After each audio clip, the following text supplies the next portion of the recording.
The following program presents principles designed to promote good health and is not intended to take the place of personalised professional care. The opinions and ideas expressed are those of the speakers. Viewers are encouraged to draw their own conclusions about the information presented. Welcome to Healthy Living. I'm your host, Margot Marshall.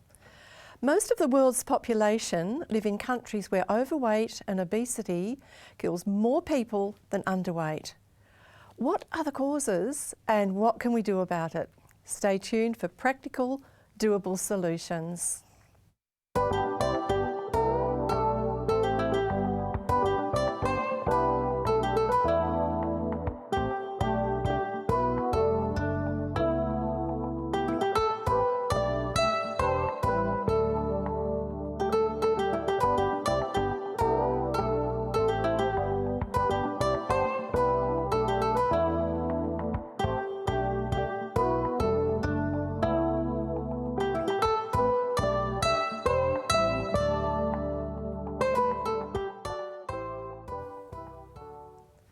My guest today is Dr. Eddie Ramirez, who will be sharing research and practical solutions he presented at the International Congress on Obesity in Vancouver, Canada. Welcome, Eddie. Thank you very much. It's lovely to have you on the program. Now, you've described obesity as an epidemic.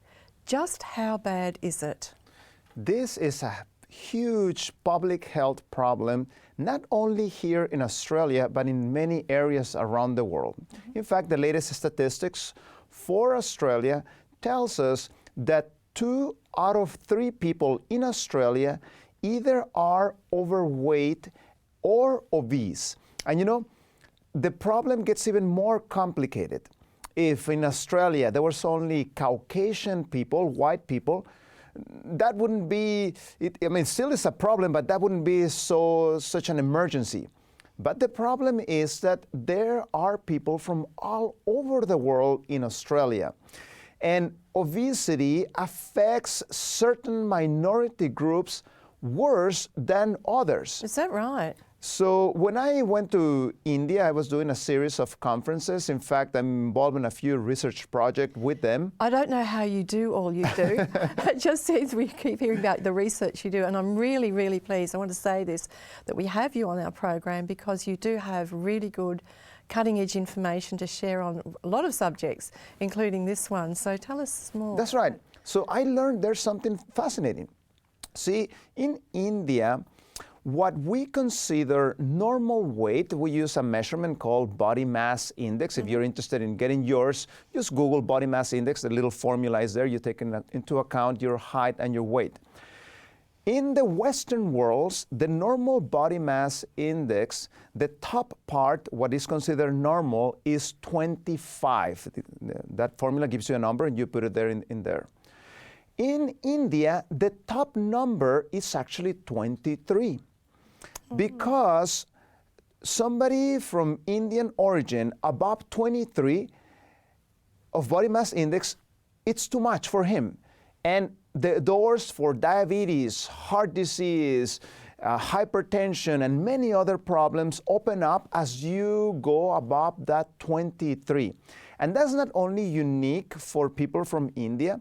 This guideline also is very applicable to people of Asia, many of the Hispanic world also, and people from Africa. So many times the measurement we may be using here may not necessarily be the optimum for them. Okay. You know, I once heard a doctor give or a dietitian actually, and he gave a good way to find out whether you're overweight or obese. Because the body mass index, some people do that and it's like, oh, a bit complicated. But he said, I've got a really, really simple way for you to know. He said, what you do is, you take your clothes off, you stand in front of the mirror, and if you look fat, you probably are. And I thought, oh, that's really cruel. But it's the starting point anyway. And that's exactly why you need some sort of measurement, because especially somebody that is 24 body mass index, it doesn't look too overweight. Okay. And it can be tricky. In fact, in Latin America, where I have done many clinical consultations, there are people that you would not suspect that they are overweight, Yet their numbers indicate that, and also the type of health problems and so forth that they have. That's interesting. So we're setting ourselves up for health problems without that visible evidence that we talked about. So it can be tricky. Yes. In fact, it's interesting. I don't know how many times mothers bring me their children to consultation, and they say, "Doctor, I need you to check my child. I think my child has worms. Look at him, how thin he is. He doesn't look very healthy." So we go ahead, there's some standardized tables in which you take the height and the weight and you compare to the rest of the population. Everything is normal. Why does the mother think that? Because when he is being compared to the rest of his peers, Yes. he actually looks thin compared to the other ones that actually may be having some weight issues. In fact, statistics in Australia tells us that 1 out of 4 kids in Australia are overweight and obese. 1 in 4. That's a really That's a sad way to big start, number. because it's so hard once weight has been gained. It's hard to get on top of that. So. And when I used to do, But yeah, what yes. about the extent of this problem overseas and everything like that? Like, is it? It really spreads, doesn't it? this is a worldwide crisis. In fact, just yesterday I was reading a research paper that came out in the literature. It was showing how around the world metabolic problems are increasing even in third world countries. Oh, really? So high blood pressure, cholesterol, diabetes, and obesity are increasing dramatically when compared to just a few years. Oh. See, I used to go to Hawaii to help there with a lifestyle program. Oh, okay. And you see something fascinating there. There is a lot of Japanese people that like Japan, that like Hawaii, and even some signs in the roads are in Japanese and so forth. But when you go to a restaurant there, you see something interesting. You can quickly tell who is first and second generation, who is third and fourth generation. You can tell that just by looking at the people. Oh, my you goodness. see that the third and fourth generations, those tend to be obese or overweight, while the first and second generation tends to be thin and have their normal weight. And how do you actually know that they're third and fourth generation? By the language they speak. The first and second generation, they're not comfortable with the English, so they speak the Japanese, while the third and fourth generations, those are actually losing their Japanese and they're more comfortable talking in English. Okay. So as being somebody that is interested in languages, you can quickly see there how the genes didn't change, but the diet and the habits change. Speaking of languages, I just have to put this in.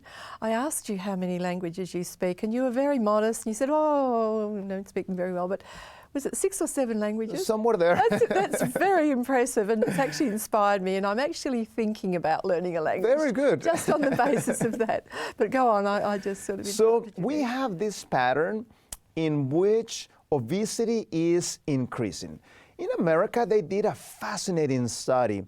Back in 1985, the public health organism of the country, called the CDC, realized that they were having a big crisis in their hand as obesity and overweight was increasing in the country. Mm-hmm. So what they decided to do, they decided to map the problem to see in which areas of the world this problem was prevalent and common. And we can see in screen one of the graphics that they release. And you can see here that using color codes, that blue, the dark blue color, it means that from 10 to 14% of the people living in that state, they had a problem with obesity in that state. So you can see what is called the South in America started to have an issue there. So let's walk through time so we can see how this advanced. 87, 88, 89, 90. We continue. with the 91, and you can see that a new classification was put on. Now that very dark blue color is where 15 to 19% of the people were overweight and obese. And we continue 96, 97, a new classification. Now more than 20% of the people in those states are obese. 2000, 2001, 2001, a new classification. Now more than 25% of the people are obese. 2004, 2005, 2006, and a new classification again in more than 30% of the people are obese, 2009, and the latest one that we have is from 2010. Now, I want you to see the pattern, the area in America where you find the most obesity. It has the name the Bible Belt because you find the highest amount of evangelical Christians in that area. Yet, it is the most sick area of America. And the reason why I speak very frequently in evangelical circles and so forth, unfortunately, some of the evangelical people have ignored the principles that the Bible teach about health, and you can quickly see the results. In that area of America where you find that highest density, you find the most heart disease, the most diabetes, the most obesity, and the list goes on and on and on. And the beauty of this is that in the Bible, we find the solution to this problem. From the very beginning, God gives a diet to human beings. At the time of Noah, God introduces a new element, yet he puts some rules depending on which animals you're supposed to eat, which animals you're not supposed to eat. Before there were Jews and things, so people say, oh, because in the cross these things were done away. Not necessarily. This was a principle for human beings. Go ahead. Just in case not everyone's familiar with what God recommended right there at creation, what foods did he recommend for human beings right at the beginning there? That's right. At the beginning, God introduced the fruit type of foods with some nuts. Then after that, after sin comes to the picture, God allows people to eat the herb of the field. So you had a full plant vegetarian diet from the very beginning. That was the vision that God had for humans to eat. Yeah. Not until the time of Noah, when vegetation was destroyed, God gives permission to eat animals, and with special rules that still, if you are still eating animal products, it still applies for today. It's interesting. Jewish people actually are the ethnic group in the world that has gotten the most Nobel Prizes.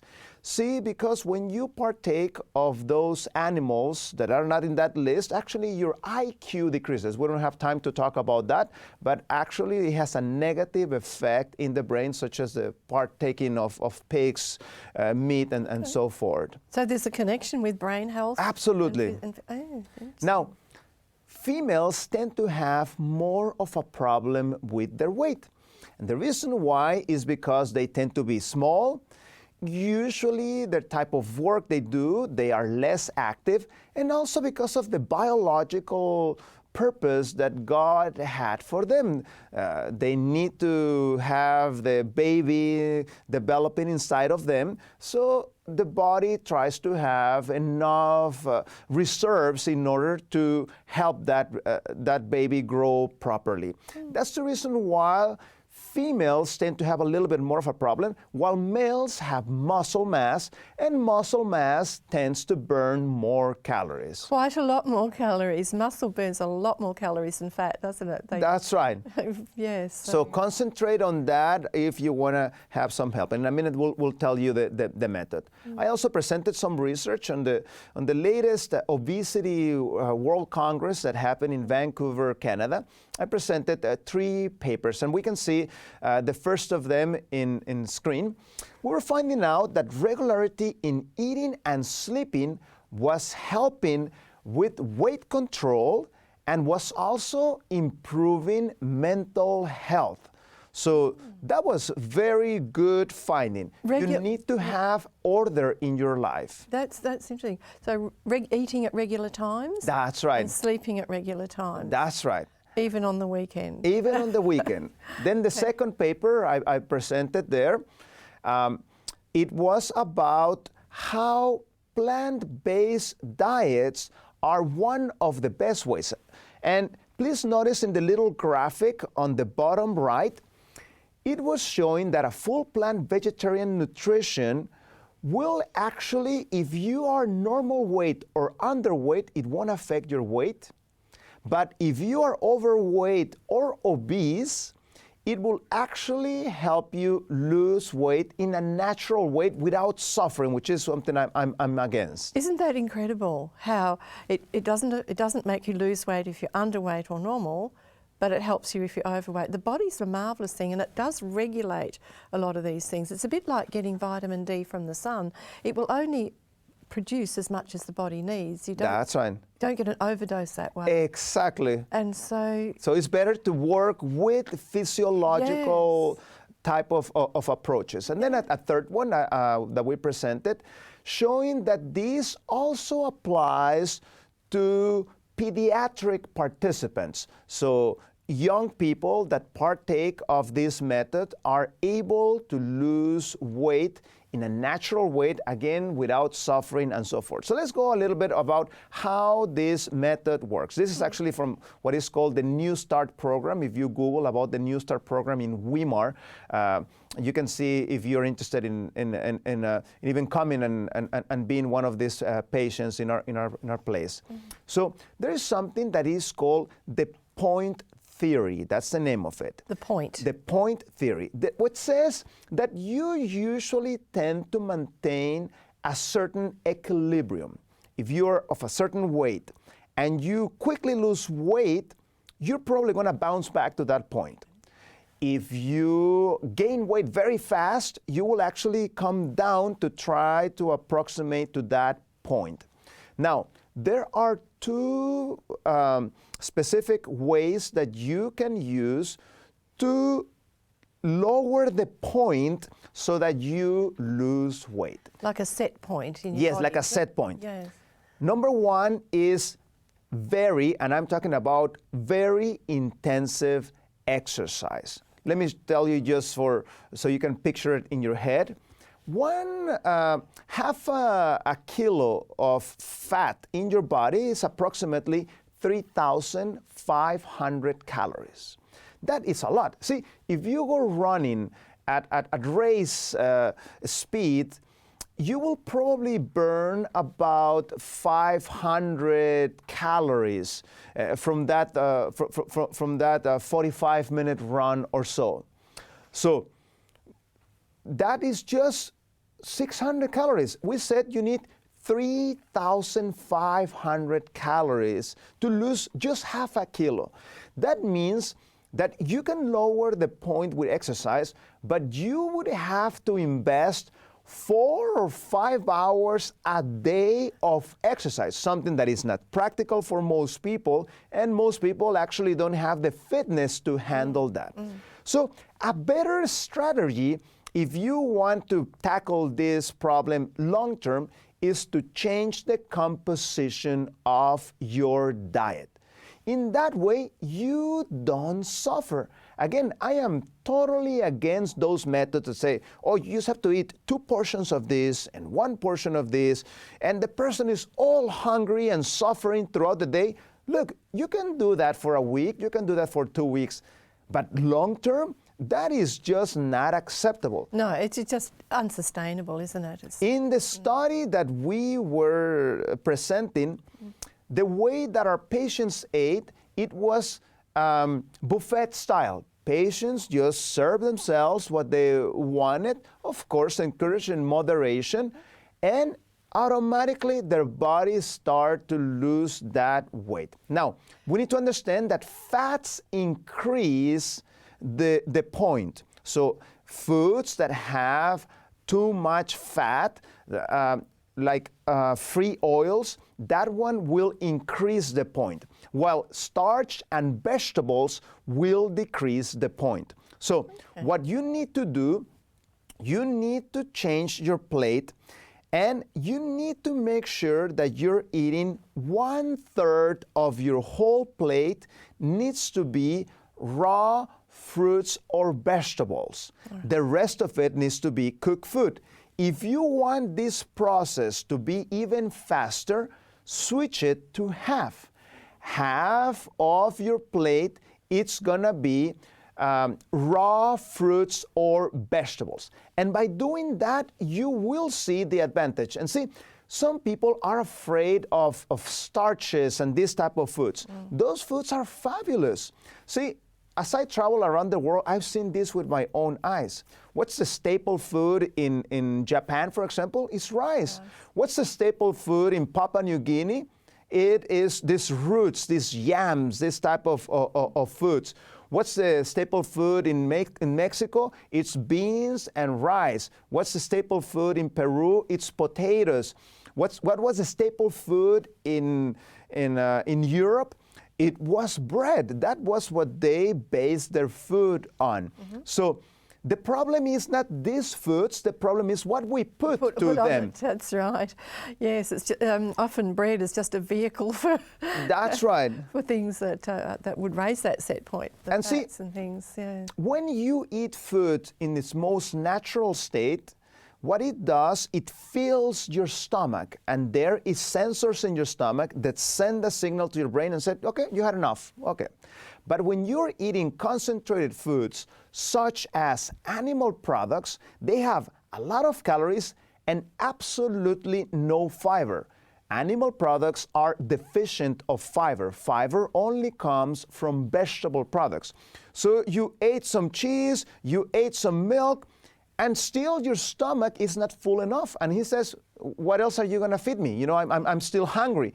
And you end up increasing the number of calories, and you end up moving that point towards the top. So let's review some of the most common mistakes people make while trying to lose weight. And I'm sharing with you this from my clinical experience, what my patients give me input on.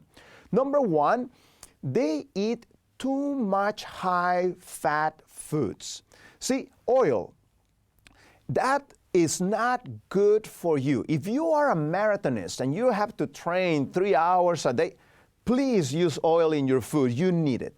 But if the type of work that you do is just sitting down in front of a computer, low level of activity with just a 30-minute, 45-minute exercise per day, you don't need that excess oil. In fact, I would actually encourage you to eliminate it from your diet and use something like PAM, that spray, so that your food doesn't stick to your plate. And I'm talking also about olive oil. Some people say, oh, it's olive oil, you know, it must be healthy, and here comes on the salad. You're putting a bomb of calories there. Yeah. So oils, be careful. Number two, be careful with sugars. Sugars are concentrated food. Sugars increase a very important hormone in your body called insulin, and insulin helps you gain weight. And beware, honey also has that effect. Even the Bible says, a little bit of honey is good for you. Follow that counsel.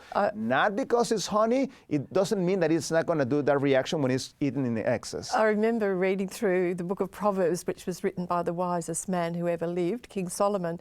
And he even wrote a couple of proverbs about honey, which kind of surprised me the first time I actually saw it. And one of them says, if you find honey, eat just enough. Too much and you'll vomit. That's right. Very true. That's very graphic, very true. Yeah. So be careful with ingredients that end in O's. Fructose, glucose, maltose, all those things are sugars. Next problem, blenders. Beware of blenders.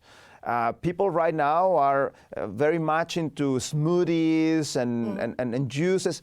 These things are concentrated calories. Once in a while you eat this, no problem. But as an everyday thing, if your goal is to gain weight, go for it. But if your goal is to lose weight, beware of blenders as they destroy the fiber, increase the glycemic index of the food, increase the insulin response in your body, and encourage gaining weight. Another problem, alcohol. Huge problem, alcohol. Alcohol, by two problems, affects you. Number one, empty calories. Number two, affects your frontal lobe. So just one glass of wine, you probably had determined, you know, I'm not gonna overeat today. But when alcohol is on board, then those brakes don't work, and studies show you're gonna end up overeating. And next thing, very important, dry fruit. Beware of dry fruit. Dry fruit are bombs of calories. Once in a while you eat this, is no problem. But I see people have this big bag of dry fruit. Those things are just bombs of calories. And finally, exercise. You need to increase the amount of exercise so that it can help you have healthy appetite, and it actually encourages self-control. So put those vegetables to work for you and lose weight in a natural, non-painful method. Something that's sustainable, something that you could see yourself doing for the rest of your life. If it's something you can only do for a short term, whatever that term is, that's not going to achieve what you want to do, because you just can't sustain it. That's right, and that's why I like the CHIP programs that are taking place here. What does it mean, CHIP? Yes, we better straighten that out in case. Complete Health Improvement Program. That's right. It's not the fried ones. So, so go ahead and Google one of those programs in your locality and try to see where is one of those programs. They have cooking classes and so forth. They're non-profit programs, and I would definitely encourage you to participate on one of them. Make sure that you use all the food groups that will help you lose weight, which are the fruits, the vegetables, the legumes, and legumes we're talking about the peas and the beans and the lentils, whole grains, and a little bit of nuts in quite moderation. Yes, well that's really good. I actually was speaking to someone who did the CHIP program. He needed a kidney transplant. They couldn't do it until he lost weight, and he wasn't able to. He went to CHIP, and in a short time, I just don't know how many weeks it was, he had lost enough weight to have the operation, but he didn't need it because his kidney function was normal. Incredible program, absolutely incredible. He had a few other good outcomes too, and I could tell you many of the outcomes that people have when they do that complete health improvement project as a community-based thing. So really a brilliant way, because often people do need support to make lifestyle changes, and that does it because it's done over a period of time. Well, we want you to have the best that life has to offer. So keep tuning in for more encouragement and strategies for healthy living. And if you'd like to watch our programs on demand, just go to our website 3abnaustralia.org.au and click on the watch button. We'll see you next time.